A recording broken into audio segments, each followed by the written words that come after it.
the ghostly presence. The Hart family home was suffocatingly quiet. Once Lily's laughter had fluttered like birdsong through the corridors, bright and unstoppable, spilling from the staircase and drifting from the garden where she sang beneath the crooked apple tree. Now the silence pressed in, heavy and unnatural, like a blanket too tightly wound. Even the floorboards, once noisy and playful beneath her quick steps, seemed reluctant to creak. Her bedroom remained a shrine. The curtains hung stiff with dust, filtering sunlight into pale, ghostly stripes across the carpet.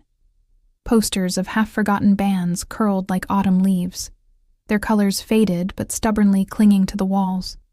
Glass bottles of perfume glimmered on the dressing table, their scents trapped like ghosts inside fragile glass. A sketchbook lay open on her desk, pencil frozen mid-line, as though her hand might return at any moment to finish the drawing. Claire Hart, her mother, refused to shut the door. "If Lily comes home," she murmured, voice splintering, "she must know she's welcome."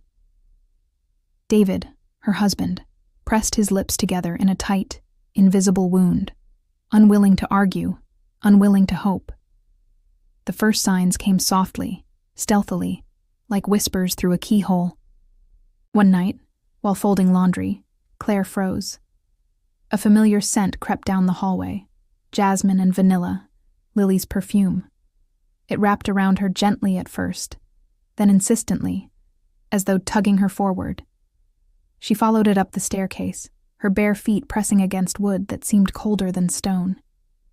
The landing was shadowed, the wallpaper peeling faintly, the family photos staring back in solemn silence. Lily's door swayed slightly on its hinges, though no breeze stirred, the sound like a breath held too long. The next evening, while David sat in the lounge beneath the sagging lampshade, the old radio crackled awake. The static melted into a fragile guitar melody. Lily's song, the one she played endlessly. The radio wasn't even plugged in. The room seemed to shrink, the air thickening around the sound. David frowned, muttering about faulty wiring, but Claire's tears fell, hot and unstoppable. "She's here," she whispered, clutching her chest. "She's letting us know." Her fingers shook as she lifted Lily's battered notepad from the bedside table. The paper was thin, yellowed, smelling faintly of graphite and dust. As she turned the pages, they fluttered like restless wings. At first they seemed blank, innocent. Then faintly, she saw it. Pencil pressed deep into the page, letters jagged and uneven as though scrawled in haste, almost clawed into the paper. "I'm still here." The pad slipped from her hands and hit the floor with a sharp slap, echoing through the silent room like a gunshot.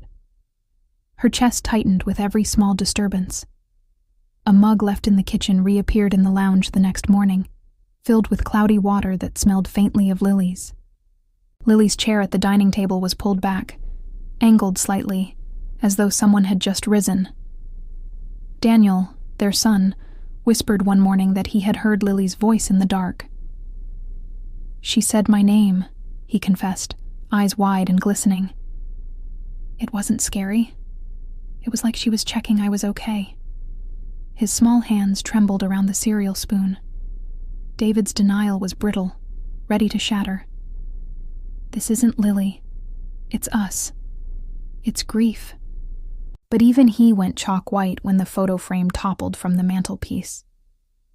The glass cracked in a lightning-shaped vein across Lily's smiling face, splitting her image into fragments. Sleep-deprived, trembling, Claire laid out a place for her daughter at the dinner table on what should have been her 17th birthday. The table gleamed unnaturally under the single bulb, plates and cutlery reflecting dim light like funeral silver. She set the plate, the fork, the glass, with trembling precision, as though preparing for a sacred ritual.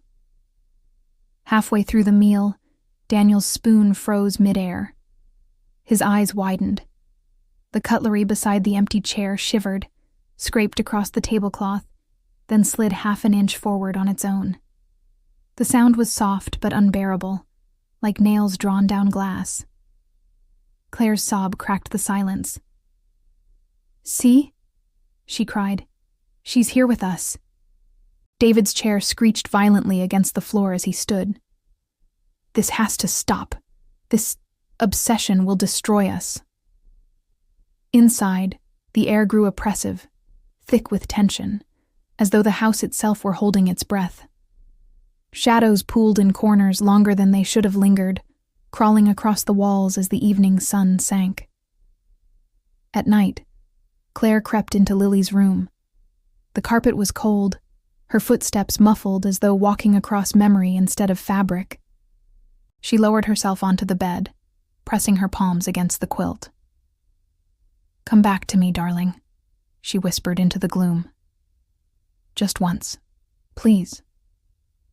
Sometimes the air tingled, charged, almost electric, prickling her skin as though unseen eyes were fixed upon her.